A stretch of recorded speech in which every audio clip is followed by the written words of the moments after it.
Ang susunod na programa ay rated PG. Ito ay nangangailangan ng patnubay at gabay ng magulang para sa mga batang manonood. Hindi makapaniwala si Giselle nang malaman niyang buhay pa pala ang inabandona niyang anak sa Amerika na si Justin, kaya ipinapangako ni Giselle na babawi siya sa kanyang anak. Gagawin ang lahat ni Giselle para mapatawad lang siya ni Justin kahit galit ito sa kanya, kaya sa pagkadesperado ni Giselle tinanggap niya ang mga kondisyon ni Eric. Na ikinagulat naman ni Doc RJ dahil ang pagkakaalam niya, ang anak ni Giselle na si Justin, ang magiging VP for Finance ng Apex Hospital, yun pala ang ex ni Giselle na si Eric. Walang kamalay-malay si Doc RJ na mataas pala na posisyon ang hiling ni Eric kay Giselle, kapalit nito ang hindi nila pagbalik sa Amerika at makakasama pa ni Giselle ang anak nila. Ang hindi alam ni Giselle at Doc RJ, hindi si Lolo Pepe ang dahilan kaya nagpakita sila kay Giselle, kundi may masamang pinaplano si Eric para makapaghiganti sa mga tanyag. Malaki kasi ang galit ni Eric sa mga tanyag sapagkat iniwanan siya ni Giselle at inabandona pa ang kanilang anak sa Amerika dahil kay Lolo Pepe, kaya maghihiganti silang dalawa.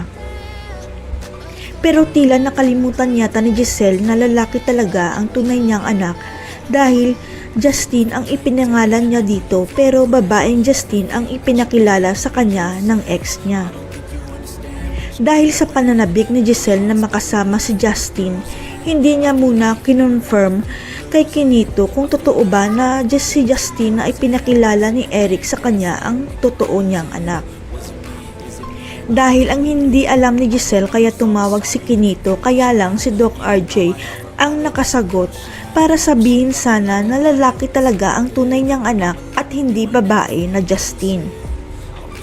Kaya habang hindi pa nabubuking si Eric at Justin, kailangan nilang ma-take over ang Apex Hospital para makaganti sila sa pamilya Tanyag, lalong-lalo na kay Giselle.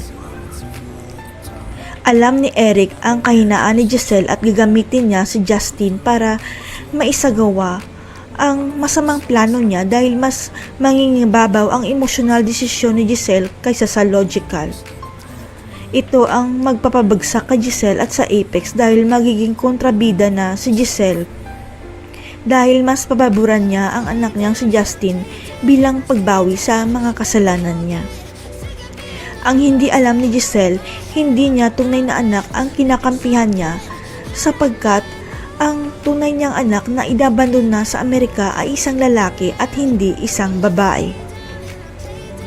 Ang hindi alam ni Giselle, hindi alam ni Eric kung nasaan na ang tunay nilang anak, kaya si Justin ang gagamitin niya bilang anak nila para makaganti lang sa pamilya ni Giselle.